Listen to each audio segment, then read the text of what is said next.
आज बनवायचे आहे ते ड्रायफ्रूटचे लाडू। तर सगळ्यात आधी आपल्याला घ्यायचं आहे खारीक, त्याला फोडून त्याच्या आतल्या ज्या बिया आहेत त्या आपल्याला बाहेर काढून घ्यायच्यात। त्यानंतर घ्यायचं आहे काजू आणि बदाम, बदामाचे थोडेसे असे काप करून घ्यायचे कारण ते मिक्सरमध्ये वाटण्यासाठी सोपं पडेल। सुकं खोबरं आपल्याला बारीक असं कापून घ्यायचं। इथे सगळी तयारी जी आहे ती झालेली आहे।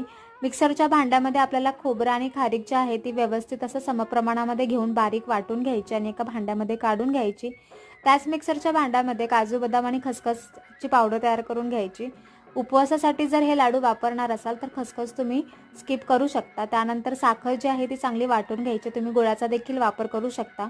आणि सगळ्यात शेवटी थोडंसं तुपामध्ये डिंक तळून घेतलंय आणि तेही चांगलं वाटून घेतलंय। पण हे किती व्यवस्थित असं मिक्स केलं तरी साखर जी आहे ती सगळीकडे लागली जात नाही, त्याच्यामुळे सगळं मिश्रण परत मिक्सरला एक 4-5 सेकंदासाठी गोल फिरवून घ्यायचं आणि लागेल तसं त्याच्यामध्ये तूप घालायचं आणि हवे तसे आपल्याला लाडू वळून घ्यायचे आहेत। आणि इथे आपले मस्त असे ड्रायफ्रूटचे लाडू